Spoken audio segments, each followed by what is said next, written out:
Okay. I think we're good. Hmm. Hmm.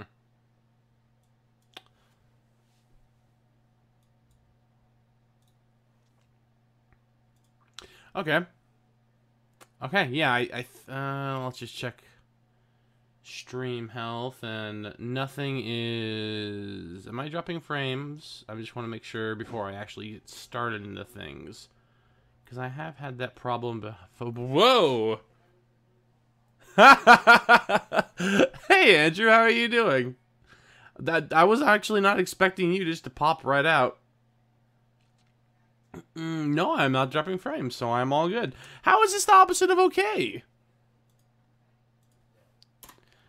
I've decided that I'm actually going to be doing the D&D stuff here on my YouTube channel. It seems that people like the gaming and the stuff on the Twitch, so I'm going to leave that separate. And I would like to explore D&D and building this way. Yeah, it is new. It is new, but it's for the benefit of the future. That's how I'm looking at it. And I didn't want to start an entirely new channel. The tile on the floor is wrong.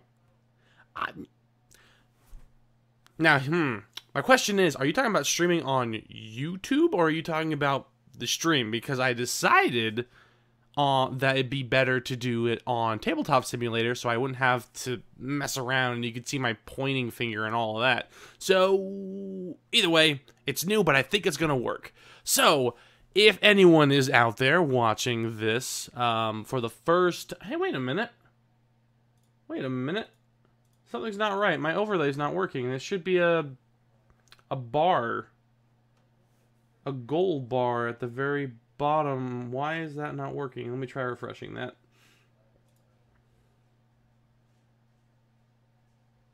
Yeah, and hopefully people will enjoy it and it won't contradict. Okay, something is wrong with Stream Elements. Let me go ahead and try to pop that open real quick and see if I can get that going. Because one of the also a main reason of trying it out on here is to Stream Elements allowed me to check out their new overlay for YouTube, so I thought might as well, you know, help out. Though the bar does not seem to be working. That's unfortunate. That is unfortunate indeed. But let's keep that aside. There's supposed to be a little subscription bar like right down here to a goal, but I'm not going to hold the stream up on that. I'll figure that out later. In the meantime, why don't we see what cards we're going to be drawing this time around? So, those of you who don't know, this is me taking a pack of random Magic the Gathering cards and using them as an inspiration to try to create a short adventure, a one-shot, a concept, or something for a role-playing game. Now, I took the time and I already pre-opened the pack. I didn't do any pre-writing, but I went ahead and opened the pack so you guys could all see this. And just to show you, I actually do have the cards. But I put them in here so it's a lot easier for you to see them all. With the added benefit of not having to buy cards. Yeah, well, I mean, I did buy cards. You guys don't have to. But yeah, so now it's all in here. Yeah. I still want it to be random because I don't want to just choose cards from the site. No, I want it to be truly random. And I'll probably be doing some Star Wars versions of that in the future, and they're cheaper with the Star Wars Destiny cards. But we're doing Magic right now because that's the core. So let's see what we have. We have Resplendent Griffin. Okay, Flying Griffin. Oh man, of course they're giving me all the difficult names to say. Trilonian's Crown. So an enchantment, glowing, looks like magma horn. Oops. Looks like magma horns for Triceratops. Brazen Freebooter. Huh. Some sort of treasure hunter person? Got a purple gem. Okay, that could be interesting. There are websites that'll randomly generate a pack. Oh, man. If that's the case, you might have to link me that, Andrew. That would be actually extremely useful. I am a little bit tight on funds with this new computer build. Riverwise Augur. Okay, so some sort of river shaman. Okay. Again, we're doing the Exalian pack, so this is a lot of jungly stuff and dinosaurs and Spirewinder. Ooh. Hey, we finally got a dragon of some sort. A very not Hispanic, Mexican type dragon, right? That rainbow feathered dragon? Uh-oh. Uh-oh, I just got an alert that I'm dropping frames. I hope that does not continue. It looks like we're good all right, though. Okay, what else do we have? We have Legion Lieutenant. Okay, so... Ooh, a Legion of Vampires. Again, there seems to be an undead theme. And, oh, I'm actually dropping quite a lot of frames. I am dropping quite a lot of frames. I need to actually address that right now.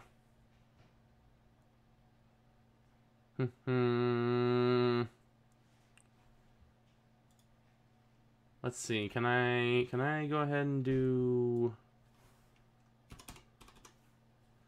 that? That might fix things, hopefully. Huh. We will see. I'll keep that open. Well, I appeared because I was curious. Gonna go play with rocks. Okay. Bye, Andrew. Oh no. No. Okay, actually, it looks like we're buffering out. Okay. So, have fun, Andrew. FYI for the just good luck with your rock things. Okay, Hunt of the Week. What? So some sort of prey, but what is this? I can't exactly tell. It's supposed to be it's a little hard to tell on that. So let's go ahead and pull up the actual card. Maybe it looks a little bit better. Oh, it's some sort of monkey. Okay. That's a little tough to tell with the graphic. Okay. What else do we have? We have Sun Sentinel.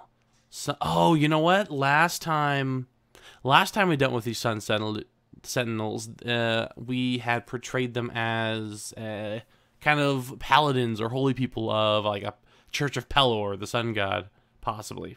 So maybe a repeat? Vampire Revenant. What, some sort of vampire that is in its misty form? A vampire? A dead vampire? And okay. Maybe an ancient vampire that was cursed? We will see. Kuman's Awakening. Okay. What?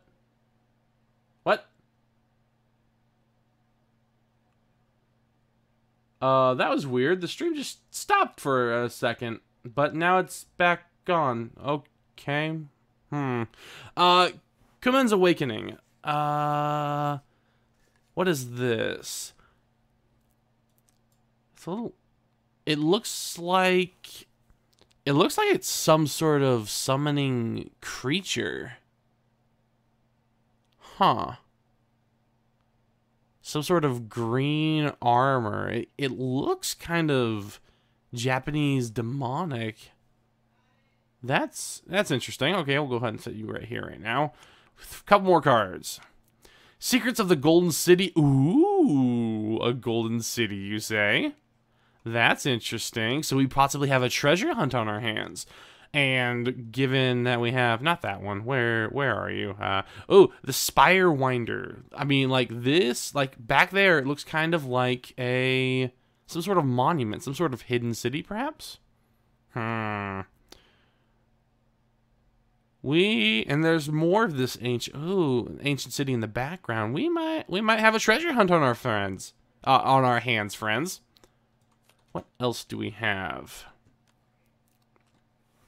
Gilt Grove Stalker.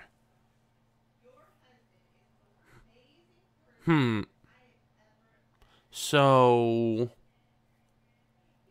some sort of, I don't know. It looks like this thing is wearing armor like this awakening demonic creature.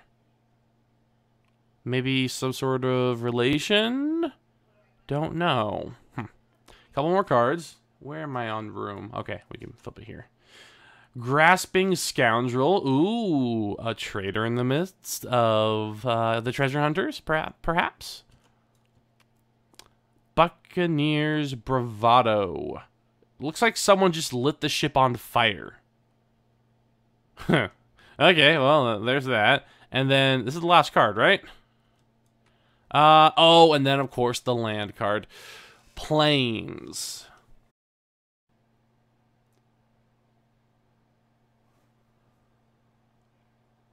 Huh. That's weird. It disconnects sometimes. Okay. I think we're good. I think we're good now. I don't let's try lowering that just a little bit more. You know what? I'm going to lower my bitrate quite a bit because I don't need a whole lot for what I'm doing right now. Hopefully that will change things for the better. We will see. We will see indeed. Where was I? Oh, plains. Okay. So, yeah. Now, so these areas revolt. Now, I was going to say, like, a lot of these cards, they are kind of tailored toward a kind of ocean faring, like jungly and dinosaurs, but we don't necessarily have to take, so the Buccaneer's Bravado, Buccaneer's Bravado, and no, not that one, the Grasping Scoundrel, like these are pirates, and this one has like even a pirate ship, but I don't think it's a I don't think we have to choose that piratey theme. I think we are going on a treasure hunt for something, whatever's hidden within the gold. Ooh, you know, I guess we could just do that, like straight up the Golden City, like the Lost City of. Ooh, what is it called? Is it the Lost City of the Incas? Maybe. Huh. Anyway, let's go ahead and put that right up there. So, this city has a secret to it. I have a feeling that this secret is going to be this demon lying within weight of it. So we'll go ahead and like link those together.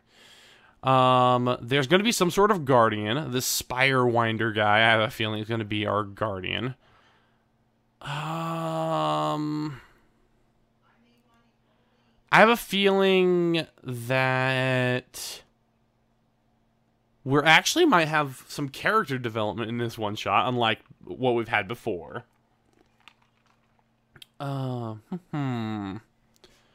Where I feel like the Grasping Scoundrel and the Brazen Freebooter, we can turn into a couple of fun little characters that will join the party on their quest.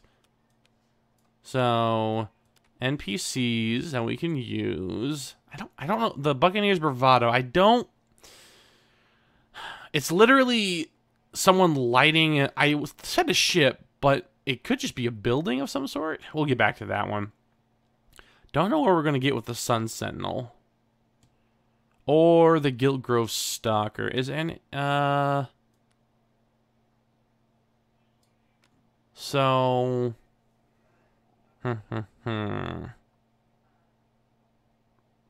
Let's start to carve up this, or to start to build this story. So it's going to be a treasure hunt. Ooh, this seems like very big text for what I'm doing. Is it supposed to be 24? That should be seeable for you guys. So it's going to be a treasure hunt. We're going to have a trader NPC and a free loading NPC. That still seems kind of large, but no, it looks fine on the stream. It looks fine on the stream. I think I have my caps lock on. I did. Okay.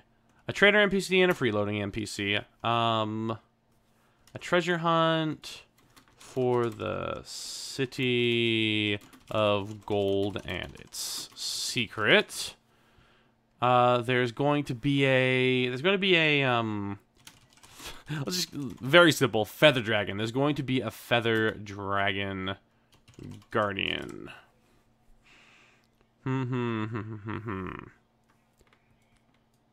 So the secret that the City of Gold holds is this boy right here. This Kumena. Kumena is going to be this ancient evil that has been sealed away.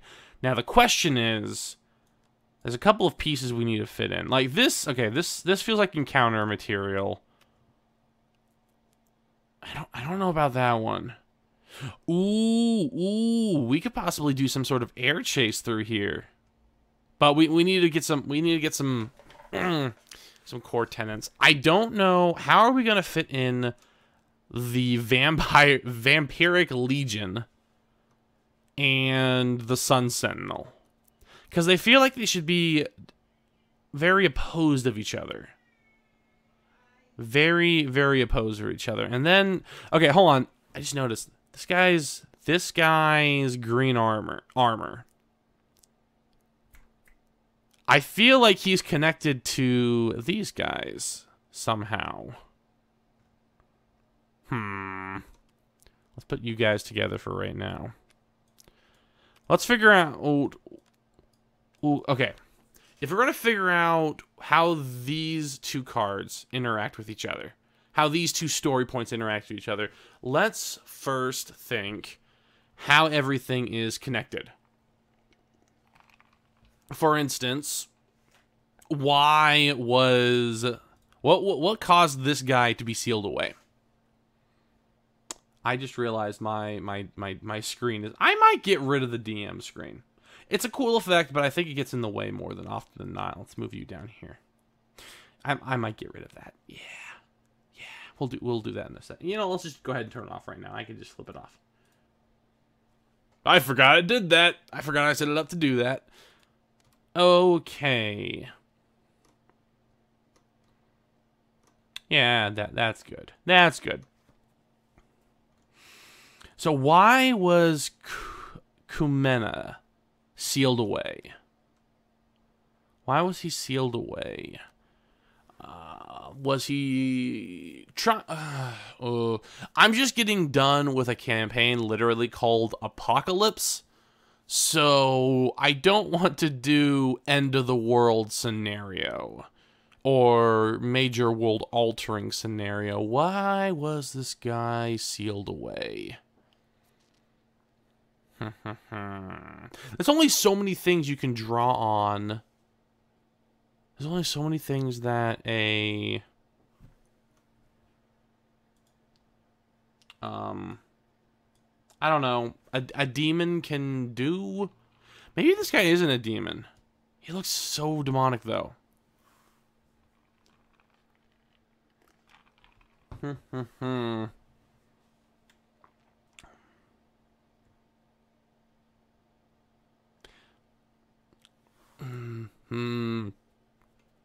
What could he possibly want? Power. I mean, power's the obvious one. Let's just go with power right now. Let's see here. Kumeno wanted... Oh, wait a minute. What if this guy isn't a demon? What if he... Wait a minute. I know. Okay, so Kumena. Kumena was the god of these people, which we will come up with a name for them later. But he was the god of these people. However, what? An overthrowing of power? Is that what we're going with? They didn't like Kumena for what reason? Why didn't they? No. So let's change that. Kumena was the what? Whoa. Riverwise. Let's call them Riverwalkers right now. He was the Riverwalker god until they what? They forsakened him. Did he want them to do something that they just didn't want to do? Were they fed up with their god? And obviously this guy's not a complete god, he's a god figure.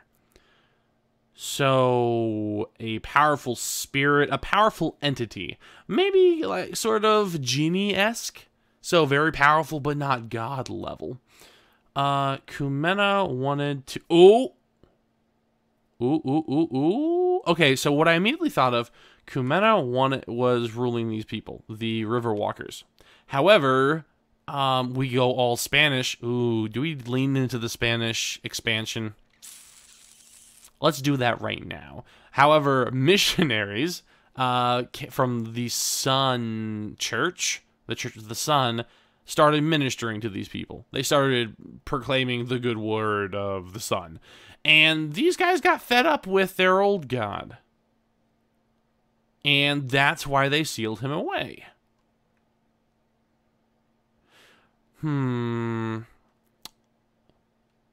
That could work. I hate dealing in stereotypes and things that have been done, but, you know, it could be fun.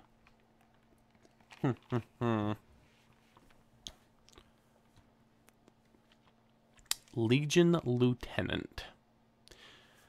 What do we do with the vampires, though? They don't have to be vampires. Legion Lieutenant. I just feel like taking away that name, the Legion Lieutenant, and using just that, it cheapens the effect of the card a little bit. I feel like it has to be a legion of vampires, but how do they fit in here? How indeed.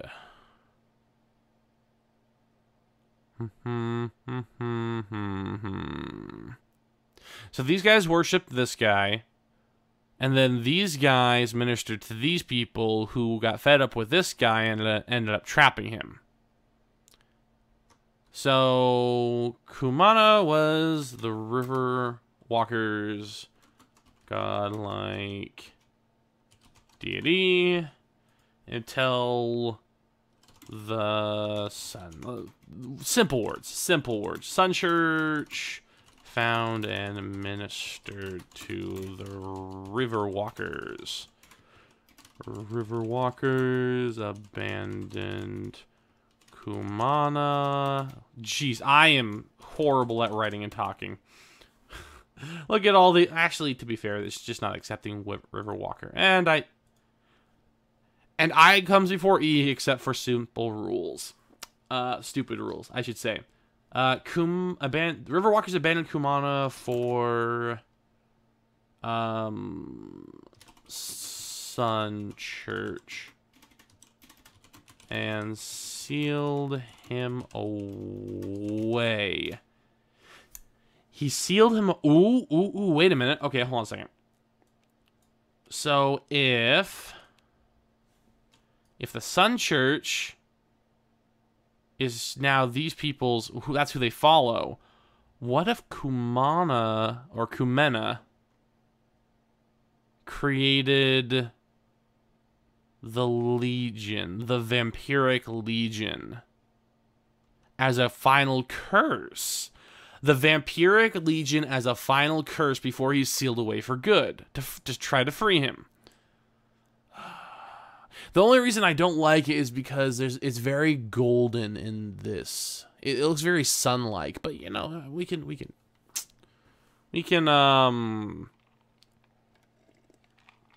fool around with that.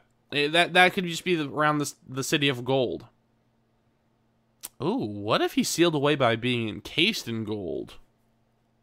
Ooh! Ooh. Oh, that's actually good. Kumena is sealed away by being encased in gold. A statue in the middle of the city. That would entice the players. That is the enticement for the players to get to, but then how do we get with the Spire Dragon?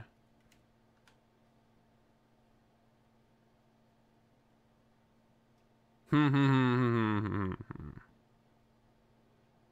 Spire Dragon... Oh, okay. We started... Okay, I fell into a trap. Again. So what we did here is I started creating a backstory. A backstory that basically takes away these guys from use in the game. Because what I almost suggested was, okay, if we want to use this guy and not have the players completely be overbound, and this is a treasure hunt, then these people would have to be, like, eradicated by the Vampiric Legion, right? Oh, you know what? We could still do that. And just have scant survivors with the Sun Church's influence on these people, the few survivors who are trying to basically not be eradicated by the Legion. But then, where are we at with the city? I feel like the end goal here would be for the players to treasure hunt, get to the city, and extinguish the evil. The evil that's there. Very cut and dry. Very one-shotty. And then we can fill in from there. My question being, though, is... My question being is... how not to get them too unraveled in backstory, because that's something I do quite a bit.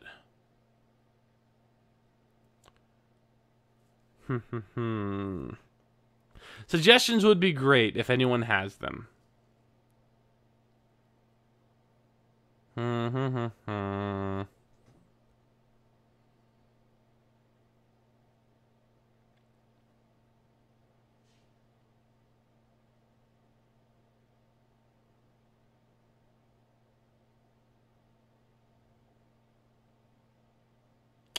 So...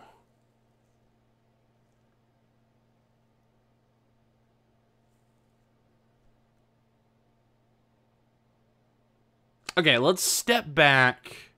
Let's step back from this. Let's step back from the backstory for a second.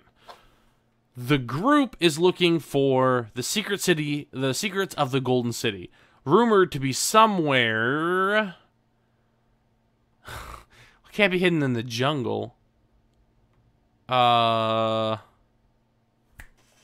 know what? You know what? Okay. Hold on. We're doing good, actually. Okay, so they're looking for the Golden City hidden somewhere in a valley past the mountains. But in order to get past the valley, we need to take an eagle or a griffin ride. Okay. Okay, good. We got the start of the adventure sorted out. So, they need to get into this valley. The only way into this valley is via griffin. So they fly via griffin. However, who's going to stop them? What is going to get them trapped in this valley? Well, the Spirewinder, this feathered dragon, is going to attack them and kill their griffins or injure their griffins enough so they will spiral down into the valley and become stuck. And then, being ever the explorers, they'll want to continue forward. Okay. So, let's embolden that one. Start of adventure. Party. That's some polishing in the future, but like they find a treasure map, or they hear hearsay that the party hears of difficult valley. Difficult to get to valley with a golden, or city of gold, with a city of gold to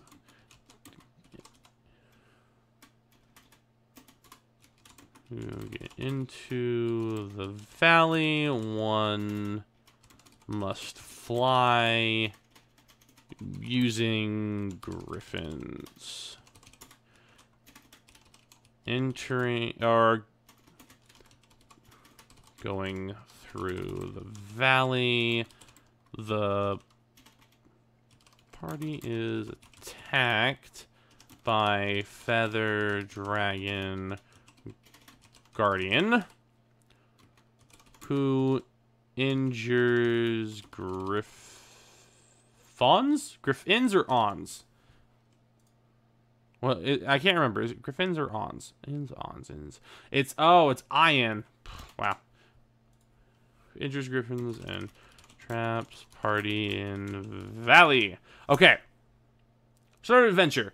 Party hears of a difficult to get to valley with a city of gold. To get to the valley, one must fly using griffins. Going into the valley, or going through the mountains. The party is attacked by Feather Dragon Guardian, who injures the griffins and traps the party in the valley. Okay. That's good.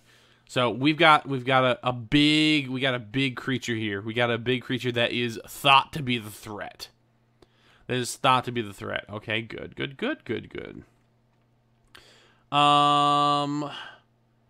Who is... Okay, one of these two people needs to be the guide into the valley. A guide through the mountains and into the valley. To the city of gold they go.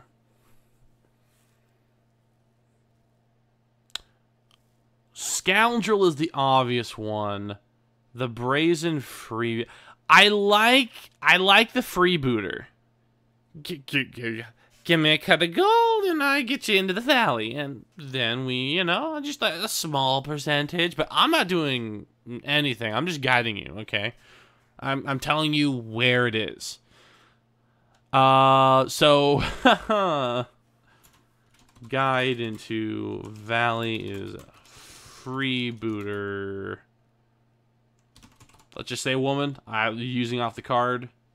Guide into the valley is a free booter, not boater. Booter woman. Who does nothing but tell the party where to go. Okay, so that's our character. Guide into the valley is a freebooter woman.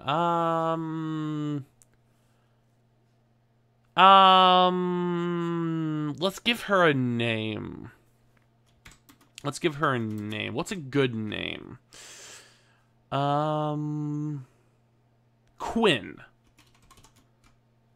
Quinn.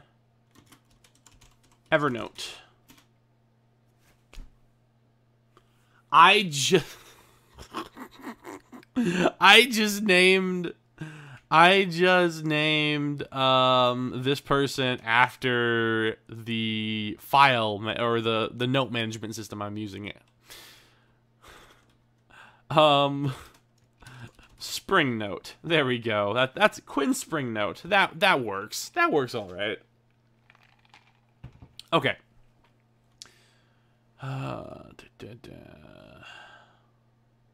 So,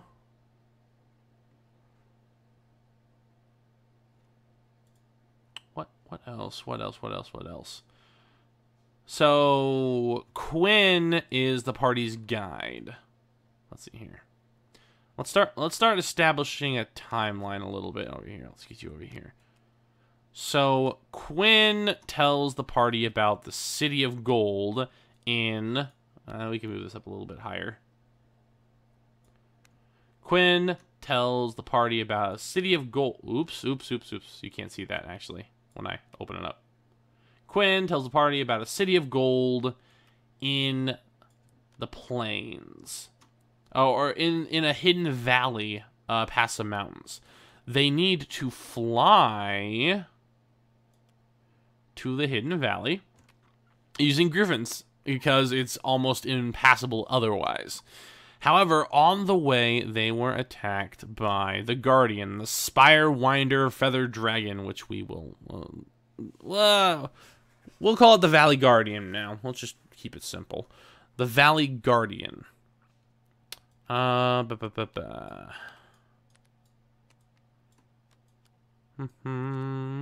Sorry, I just like organizing cards. And now that they are trapped in the valley. Okay. Then what? They need to navigate to the City of Gold. What is the first challenge that accosts them?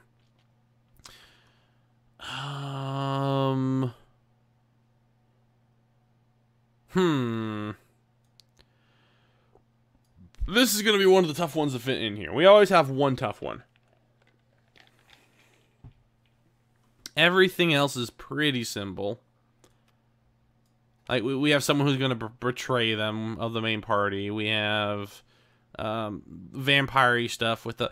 I think the Legion is going to be hunting around the valley.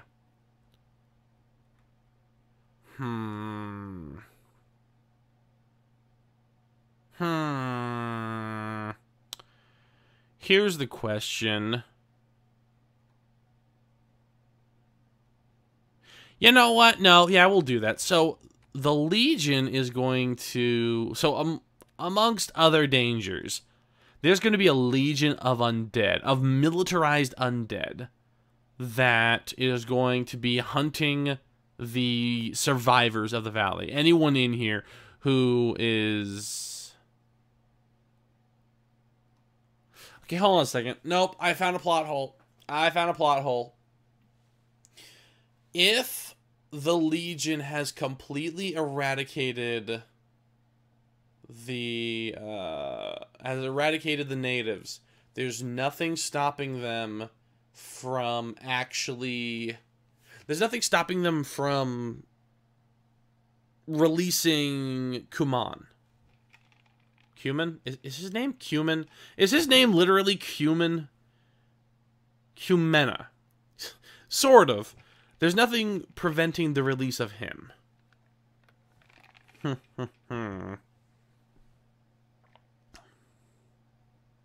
just had a thought, actually. I had a thought that makes things a lot better. Where is...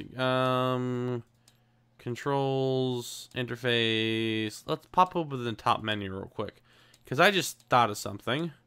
Options. Hands. Let's... This will make everything so much easier for everyone to see. Everyone except the hand owner can see in the hand. No, there we go. Cool. And then we'll go ahead and then disable the top menu. Sweet. Now I could just... Wait a minute. I thought it appears in my hand. There we go. There we go. Now everyone can see it. Now everyone can see the extra cards. Oh my, oh my. I can't believe I didn't think about that sooner. Also, I think I need to make them bigger. Because I don't think I can just, Yeah, I can't just do that. 1 second. No one else is here, honestly, but I still feel the need to apologize. Options, hands, and I can make this bigger, right? No, I can't? Really, I can't? Huh. That feels weird. Okay, hold on. Is that card scale? Whoa, whoa, whoa, whoa, whoa, whoa. No, no, that's something else. That's not what I wanted.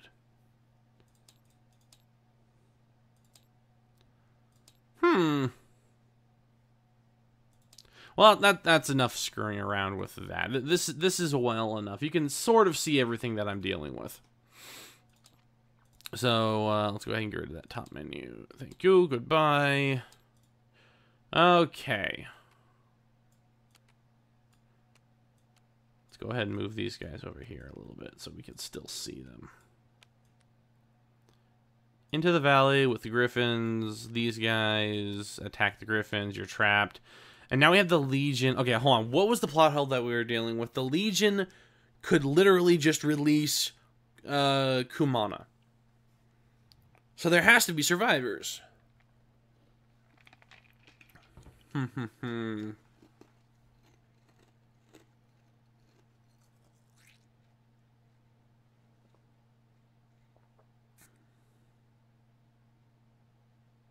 What if the survivors still have the Golden City? Oh, wait a minute. No, no, no, no, no.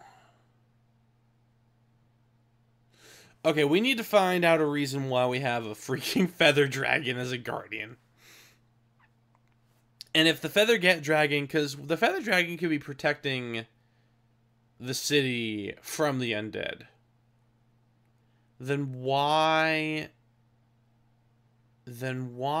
does the feather dragon exist? Where did the feather dragon come from?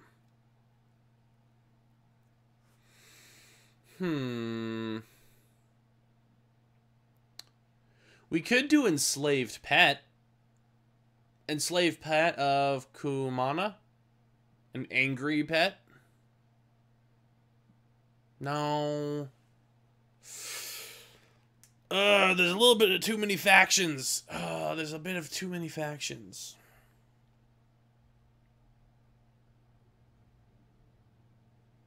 We don't necessarily have to explain the feather dragon. Not at all.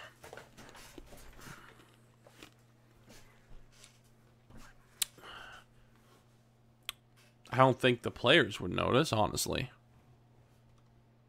No, we don't have to have a feather dragon. Okay, so the Legion is hunting the undead. The feather dragon is protecting. Whoa, I did a thing.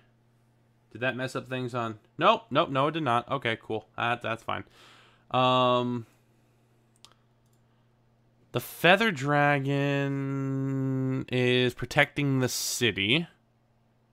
Where's my marker? Feather dragon is protecting the city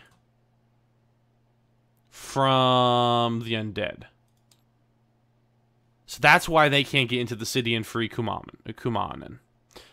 Meanwhile, the undead are trying to bolster their legions. There we go. They're trying to bolster their legions by hunting down the survivors who have managed to survive. How they managed to survive, I don't know exactly. That's something else to piece together. Okay. Cool. So the undead legion is unable.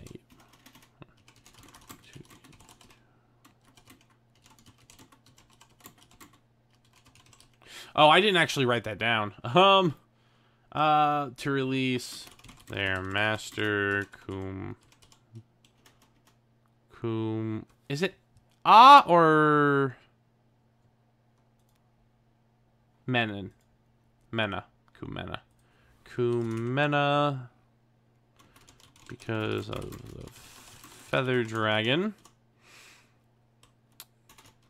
The Legion hunts living creatures to bolster their numbers so they can take the dragon. Okay. So they're hunting for these dudes. How are these dudes being protected with the undead legions around? Because these are militarized. These are smart undead.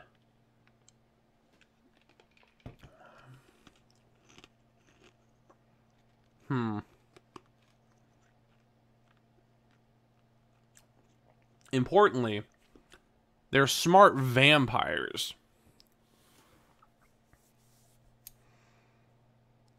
So what do they do?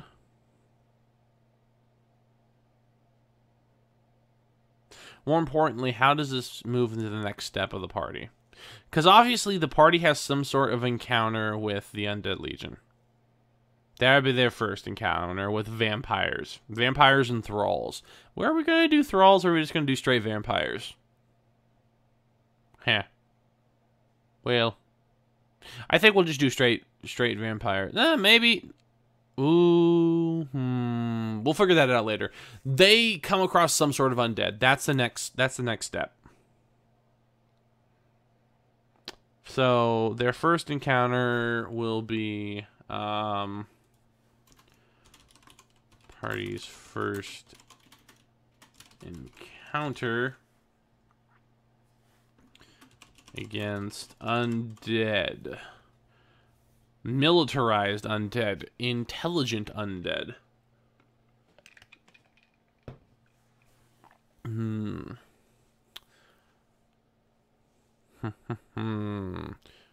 So, what would your first step if you're on a treasure hunt? You just lost your mounts. And... Well, obviously, you would go to the net.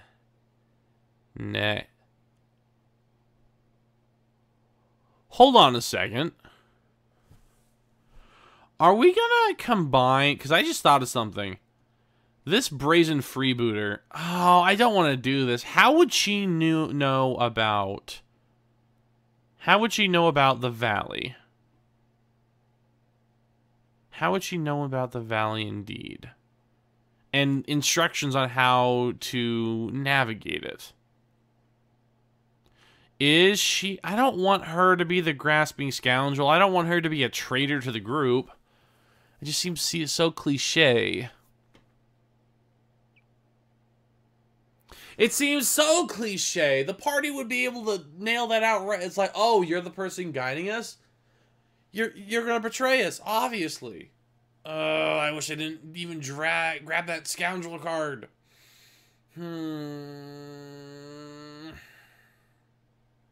But how was she there in the first place, and how did she get out?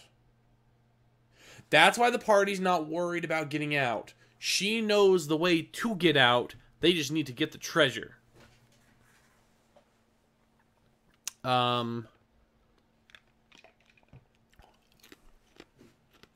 They need to get the treasure.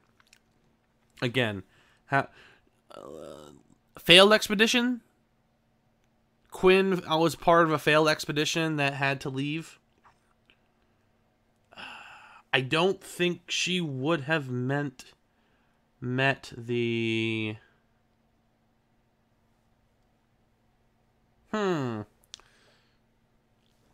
Or going more backstory. What if she went with the expedition?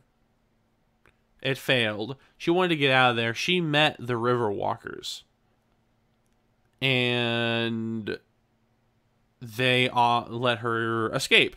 Leave the valley. No, then why are the river walkers not leaving the valley? It's their home? We could do it simply their home. That could work. So then they'd be upset to see Quinn. They'd indeed be upset to see Quinn come back.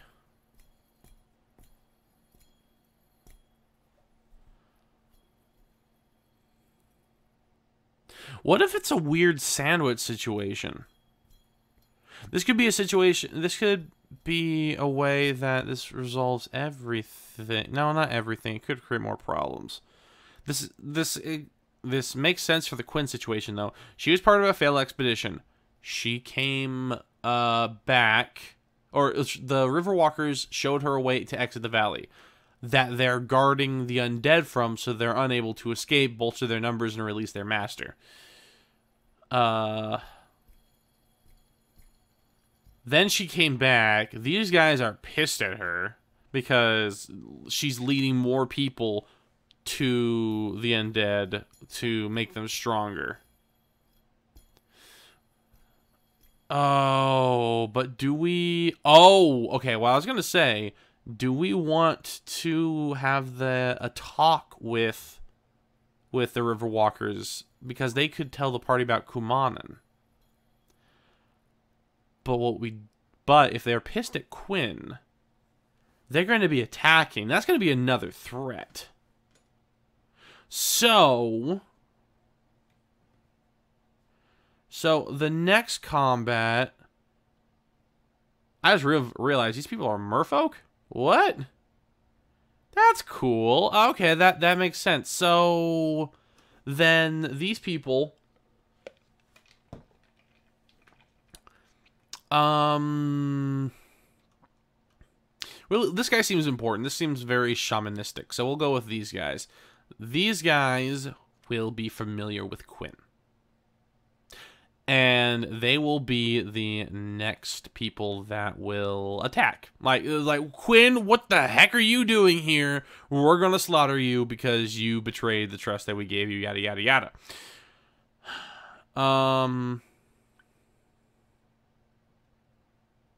I feel like we have two difficult cards. Both of them red cards, of course. I'm sliding down my chair again. Okay. So,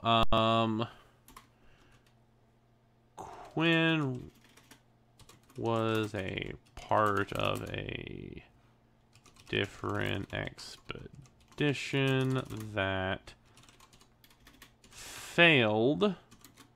The Riverwalkers helped her escape the valley on the promise she wouldn't... Dang it, my typing. Turn. Upon seeing her, the Riverwalkers would be openly hostile.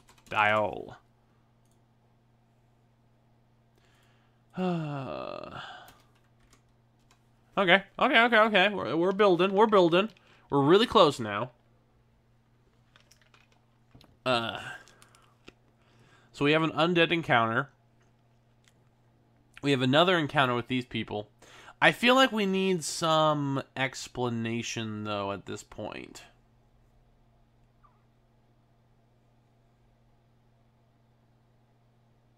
I think we need some explanation, because we're going to be doing combat after combat after combat. What if, in order to space things out, they find a chapel to the sun? They find a chapel to the sun. An old abandoned one. It's been desecrated, it's been destroyed, and in it is the corpse and the armor of a Sun Sentinel warrior, paladin, cleric, a holy person. And yeah, that could... Now here's the question, do we even deal with a journal?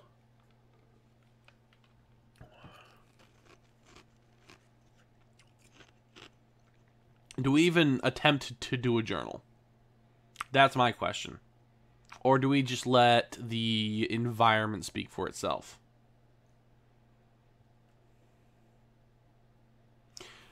I've been doing journals a lot. What would be better than a journal? Runes on the wall, this I think would be too young of a settlement to actually have runes or like inscriptions of things that happened. Or would it?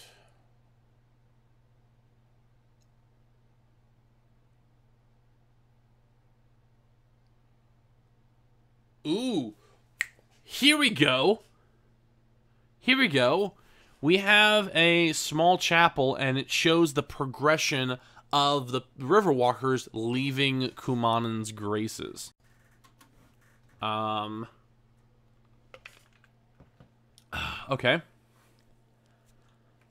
So, how would this work?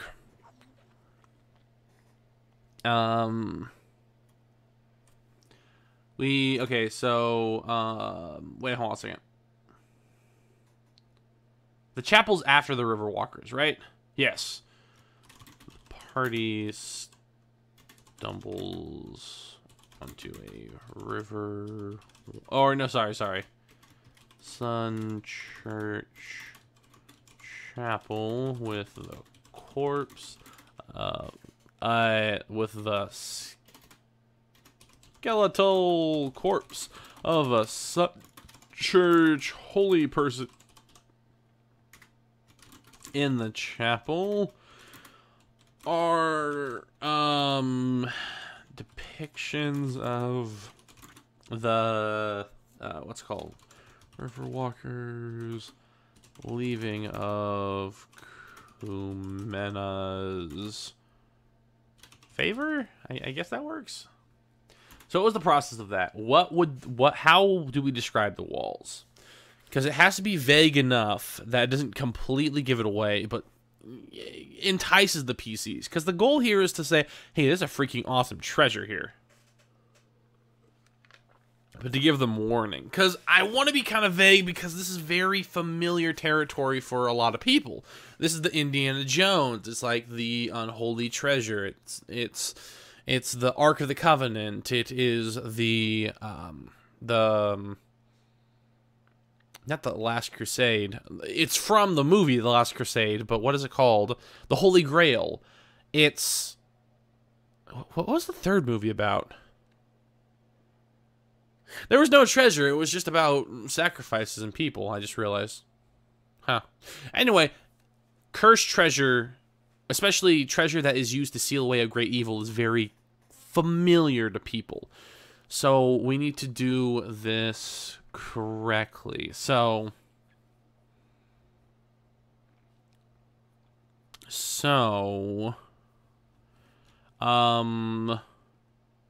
depiction timeline.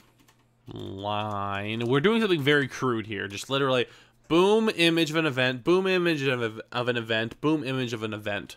So, first of all, depiction timeline. First, Riverwalkers bowing to a golden Kumanan? No. To a green I keep saying Kumanan, but it's really Kumena. To a green Kumena. Then, literally, then a person with a sun head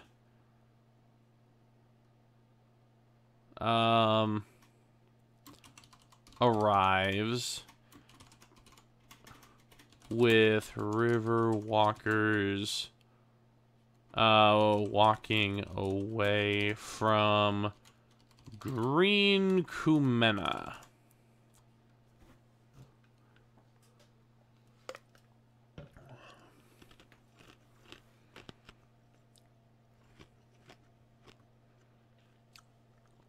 Do we want it to be so on the nose that it's obvious that Kumena is in the statue. Because I feel like that's what I'm leading up to right here.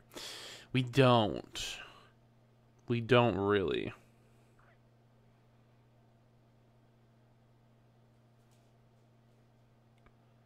So, what we do... Okay, this is actually simple. So, in my head, what I was thinking of as the giant Kumena in actual person.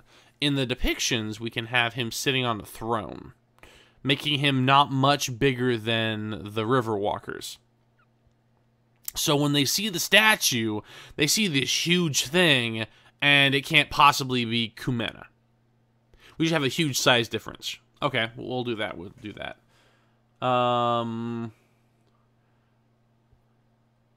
Bowing to a green Kumena. About river walkers' height. Then a person with a sun head arrives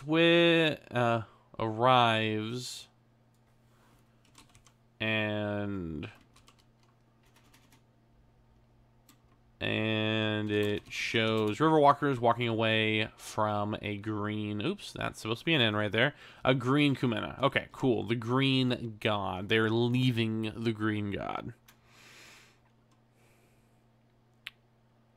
Actually, this is going to be stone, so we don't even have to depict color. We don't have to depict color at all. So we don't have to do the gold and the green. We don't have to, because I think that'd be a little bit too on the nose.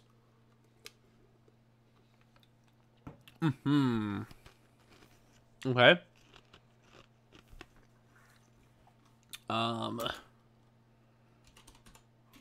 Then what will be shown? Kumena.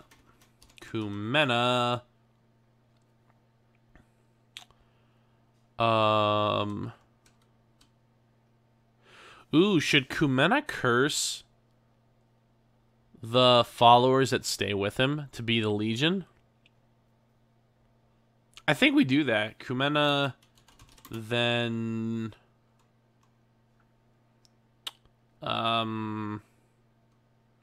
shines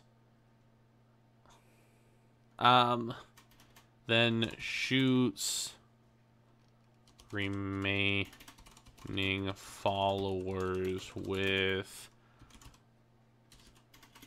some sort of depiction of energy with a depiction of energy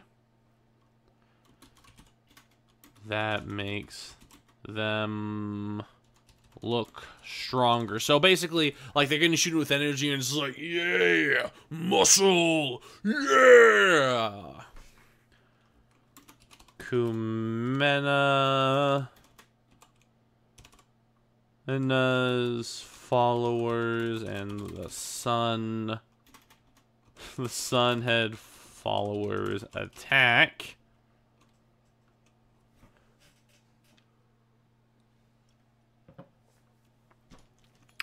What if here's a thought. I said we didn't need a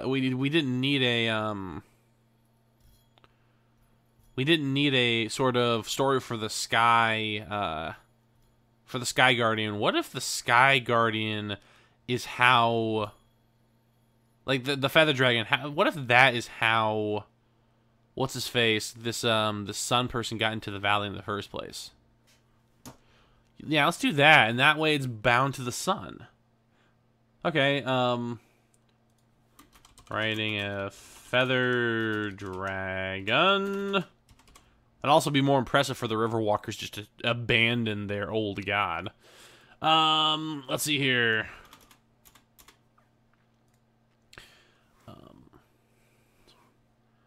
The Kumenen's followers and the Sunhead followers fight.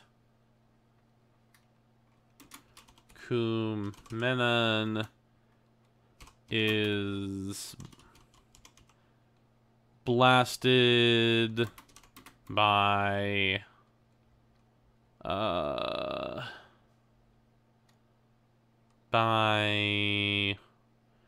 Sunhead followers. Because I was trying to think, do we want the Sun Church person to actually shoot them? No, it's gold, it's it's like green stuff.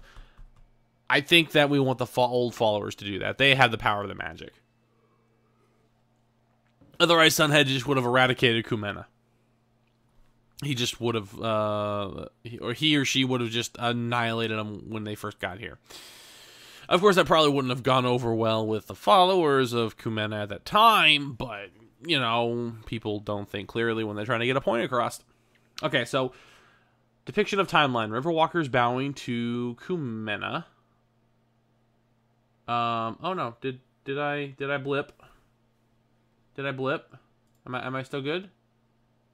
No, I'm still good. Okay, so let's go ahead and take a look at what we have right now. Where is it? Riverwalkers are bowing. So this depiction in the chapel, I spent way too much time on this, but I think it's important to give more than just combat to the players. Riverwalkers are bowing to Kumena, to a figure of Kumena. It's about the size of the Riverwalkers, maybe a little bit bigger, maybe sitting in a chair or something on a pedestal. Then a person with a sun head arrives riding the feathered dragon. And then the depiction also shows those bowing Riverwalkers getting up and leaving Kumena to go to the Sunhead person. Kumena then fires some sort of energy at the remaining followers of his, and they go, strong buff. The next depiction is both of them clashing together, just fighting, getting into each other. Then the last one is Kumena being blasted by, like, you still see his men, which this would be the Undead Legion. The Undead Legion. They would still be there, but people would get past, and the rebellers would get past and zap Kumena. It's like, no! Okay, and that's where it ends, because, I mean, at that point,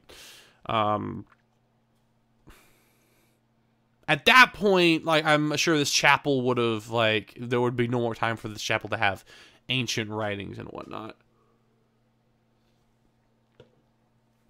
I feel like that's good for the stop. Okay. So that's a pretty good, that's probably, I feel like, 2/3 of the adventure right there. Maybe 1/3? We're getting 1.5 thirds at least. We're about halfway through. I have a feeling the Riverwise Augur, this Riverwalker guy, is some sort of wise man that will appear once the party gets to the City of Gold. I don't know what to do with this Magmasaurus. I like Magmasaurus. I don't know what to do with him. This is obviously some sort of vampiric creature that they would fight again. Oh, I don't want to put so much combat in this,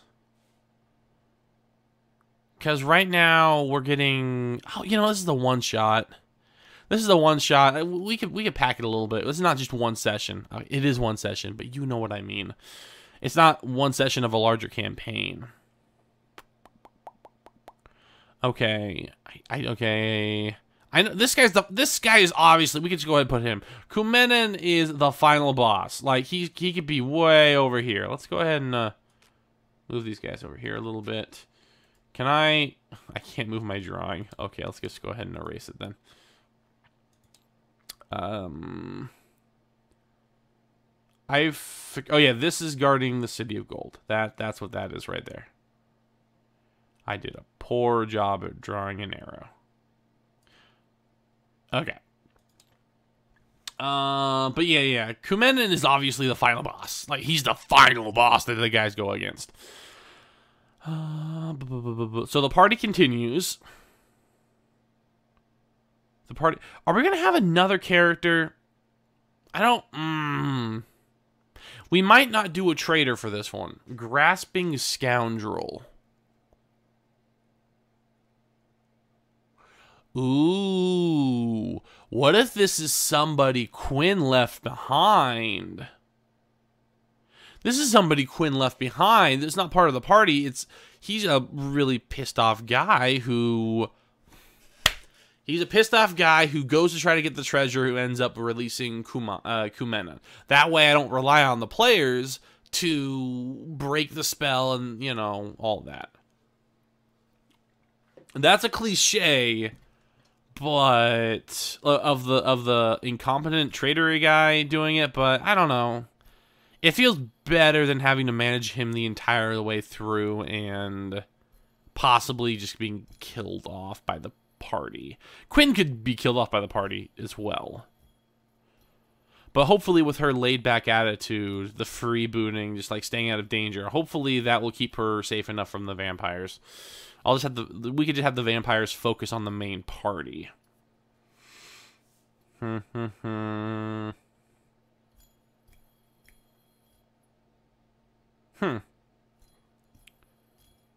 know what we could do?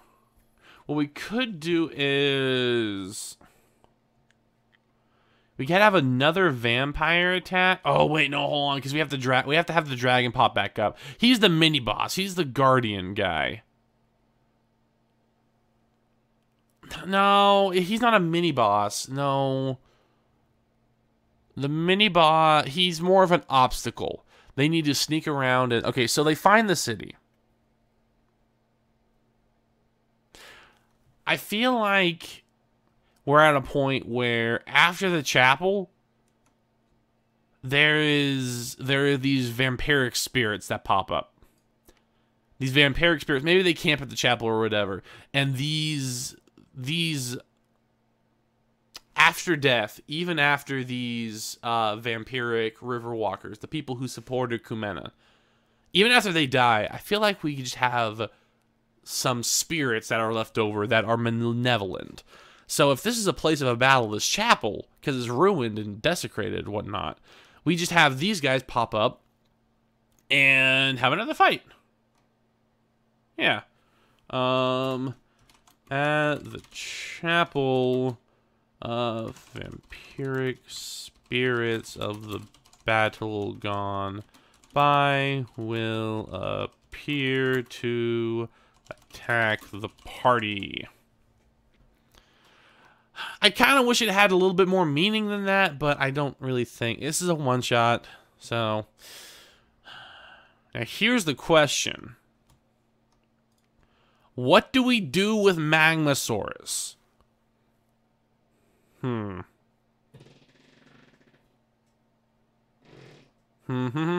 indeed, what indeed, what indeed. So, I have a feeling that... Okay. Buccaneers Bravado. I have a feeling... I don't want to write in a solution on how to get into the city, though. Because that's what I was thinking. Because, obviously, if they try to get into the city, they will be attacked. They will be attacked by the Spirewinder. Actually, can I copy these? Ah-ha-ha! This will make it easier. So, they try to get into the city... And they are going to be attacked by the spy, but they're going to be attacked by the Guardian Dragon. So, they need to find a way around.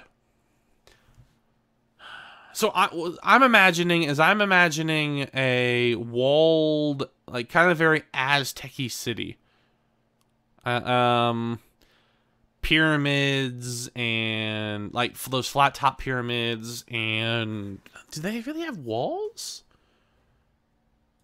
How do you say that? What is it? Konichilan? Is that how you say it? Listings for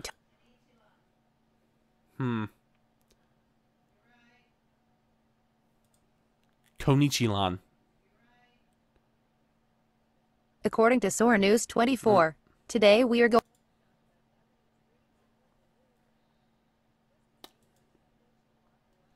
That's not how I'm trying to get Google to do it for me, and it's not doing it.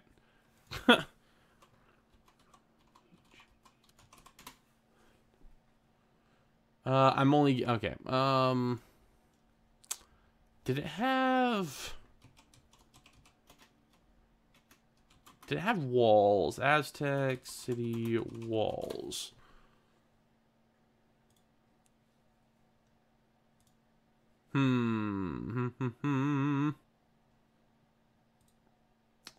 It maybe no. These are just a whole bunch of ancient city walls. I don't know if this is Anyway, this is a little side rant that does not matter at all. So how are they going to use? I don't want to bake in a thing for them to use, but I should. I should.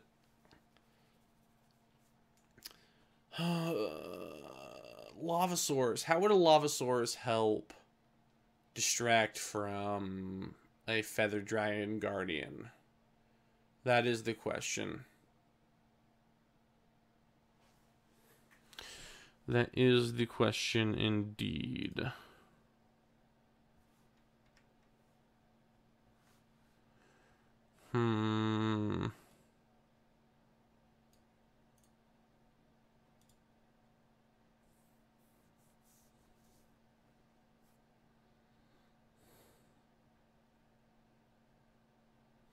My immediate thought is Stampede.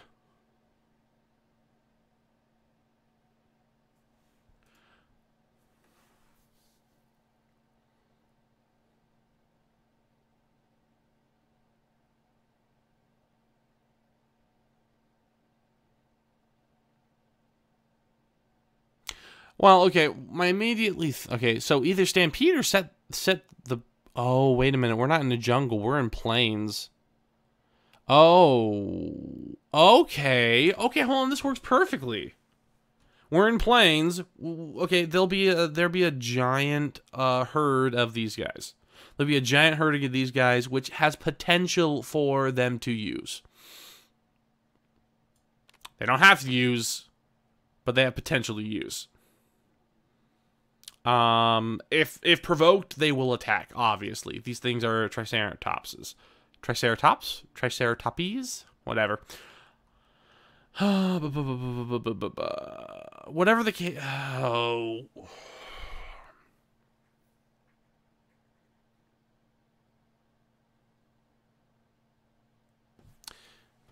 Whatever the case is, though, they'll get into the city. They'll find a way into the city.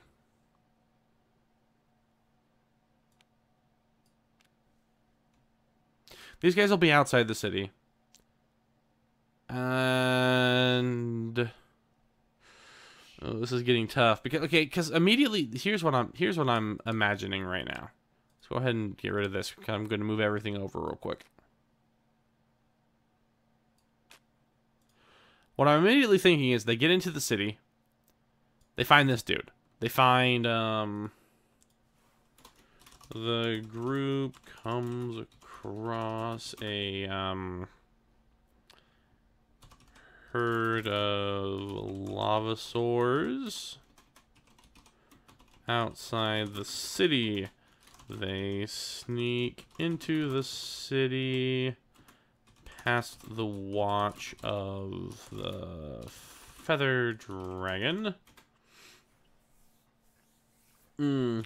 Inside the city in an abandoned building, or one of the many, they find what does this guy look like? What kind of name does this fellow evoke in you?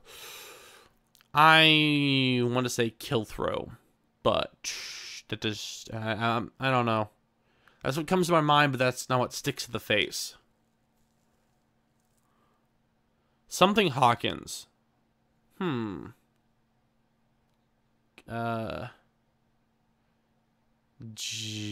Jeffrey Hawkins? No.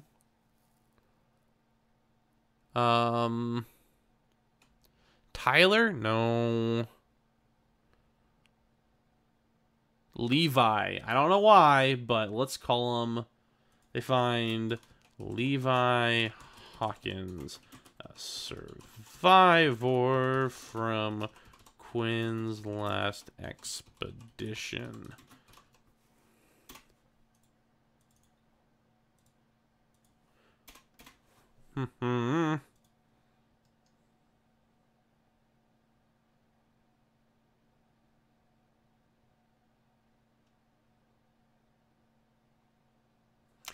Okay, we know what the end was. I was thinking boss fight. Okay, hold on.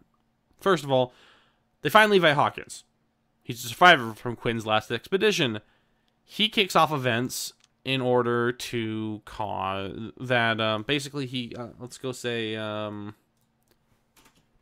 he uses the party to get to the city's treasure, which releases Kumena. Now, my thought is Kumena. Like, he's a powerful foe. So, what if the party doesn't get into a fight with him? What if we make this in a mechanics fight? Because the dragon's still in play. So, Kumena gets in a fight with Feather Dragon and a River Walker Elder shows up and tells the party how they can seal Kumena again. How does the River Elder get into the city? Well, these are river walkers. They are mer people, so there are probably river pathways that they can swim up into the city. Because that doesn't pose a loophole. Because Kumena is sealed. They don't the river walkers that worship the Sun Church now. They don't need to get into the city. They're just trying to survive. The vampiric ones, though, are trying to get in the city, but they can't get in because of the Guardian. So, that's fine. So, we have this guy tell the group how to stop... Oh, hold on a second. Nope. This guy. Kumena is released. Then we have this elder guy speak on how to seal him up again. How do you seal him up again?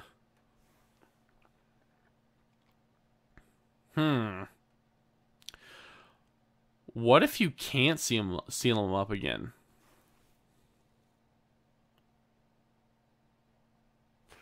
What if the item artifact is broken? Then what's the purpose of the elder then? He'll tell you how to seal him. He'll tell you, or you'll tell him that the artifact is broken. You can't seal the guy again. So what do you do after? Well, we did describe Kumena before as a genie type fellow, a djinn. What if... Okay, final thing. You need to destroy the artifact, because while you can't use it to seal him, it's still connected to Kumena. If you destroy it, he will either die or just be dispelled from the plane. And you can only do that by setting it on fire, so getting it in lava. I know I'm pulling a stretch here, but what I'm seeing right now is an epic skills check challenge at the very end to get out of the city, past some undead legion that no doubt are showing up by now, and get into the lava fields. Because where are the lava fields, you ask? Fields? Well, where are the lavasaurs? Probably outside the city. That's where I'm going to go with that. So we're going to have this epic chase, this epic crazy chase to destroy this, and once Kumena is dispelled or destroyed, then the vampire, the undead legion will follow, because it's nothing keeping them alive anymore. Okay. I think we got an adventure, boys and girls, and everyone in between. Let's look here. Riverwalker Elder shows up. Artifact is broken, so can't seal Kumena again. But if it is destroyed in the lava fields outside the city, then it should destroy Kumena as well, because the two are still connected. Okay, so skills check challenge through undead, lava soars, titan battle of those deities, paddle, to get to lava fields, then win. Okay, this one was a tough one, but let's run it over again.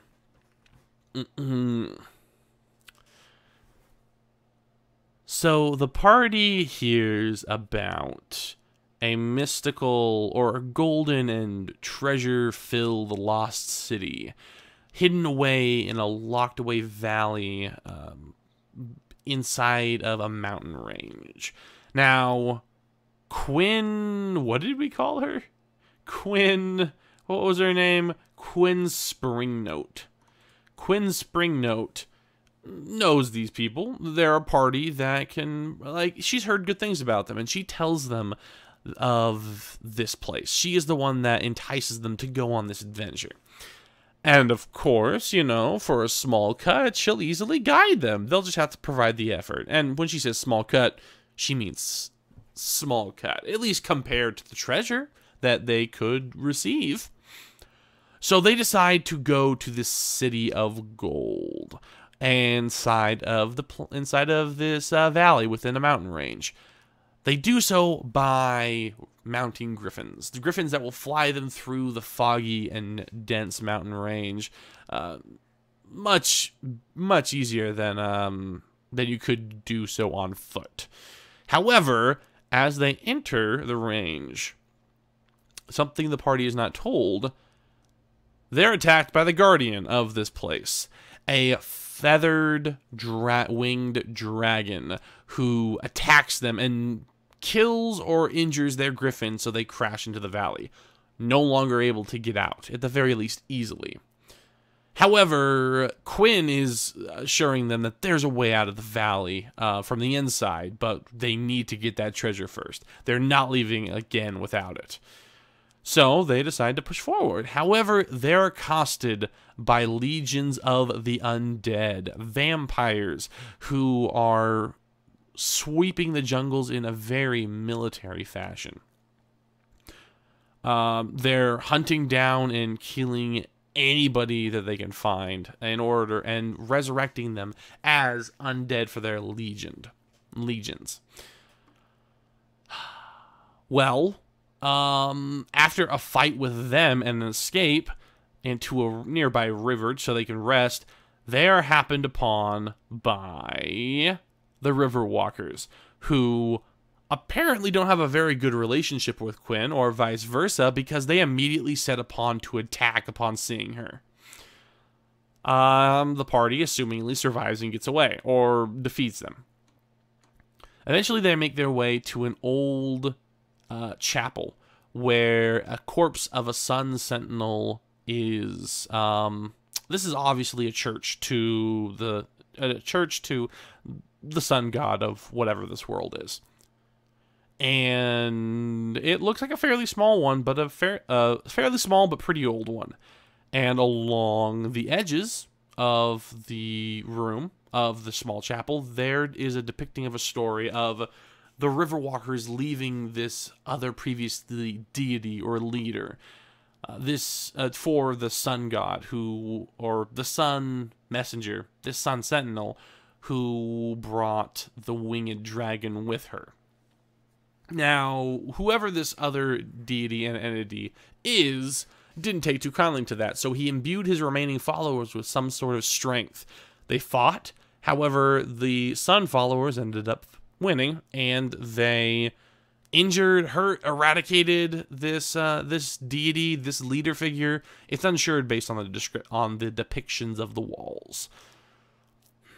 Well, if the party rests there, they will be accosted by kind of misty spirits of the undead, these revenants that will go and attack them, because even if you kill them, the party probably would have witnessed this when they fought the undead before. Upon death, they are spewed into a black gas that just kind of wisp around. And yeah, so they don't really die. Now, once surviving this, they find their way to the Golden City in the middle of some plains. Some lava plains, in fact. This place is surrounded by herds of these lava sores, aspects of them burning hot with fire and magma. That seems to just be grazing and fine in this area. However, in the center is a gleaming gold city. And flying around it, this gold city, is the dragon, who is just twisting around spires and making its presence known. Finding a way into the city through trickery or stealth or some way, the party finds their way in. And inside, Quinn's going to find a familiar face.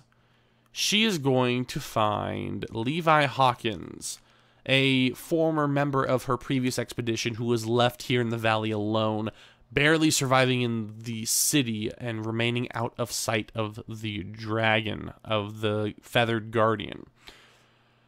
He is going to use this new group as and help them get to the center of the city where the most treasure is laden, at the feet of this giant golden statue.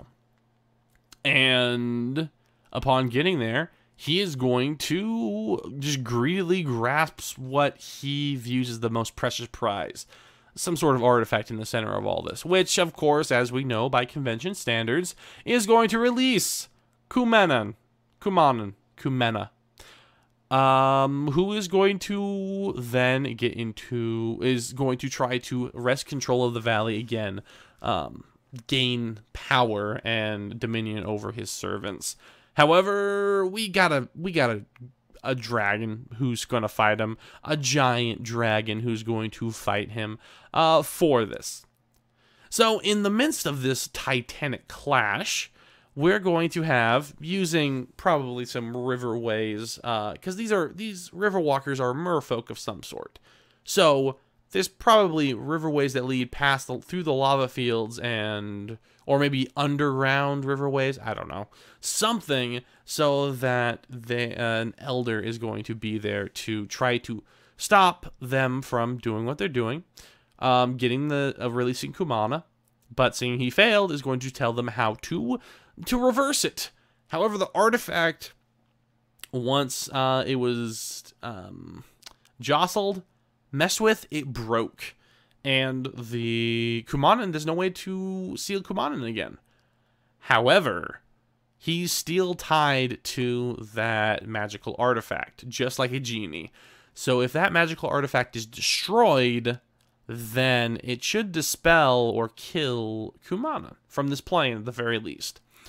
So the party must then make an epic just skills check challenge chase or run through the titanic battlefield, through undead legions who are probably showing up by now to help their deity, and through the lava, or through the panicked lavasaurs, in order to get some sort of pool of lava in order to destroy the item.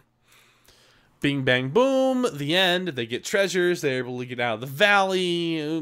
No hard feelings, yada, yada, yada. There. We got an adventure. Whoa. Hour and a half. Yeah, I think we did good. Guys. Oh, man. I am tired now. yeah, I think I'll go ahead and compile this into a quick adventure, an adventure thing. A video to actually put on the channel instead of just this archived footage. So I hope you guys had fun with this. Anyone who possibly listened. I didn't see anyone else pop in, but who knows. Anyway, that's this adventure. I hope you had fun. That's it. That's all. Bye.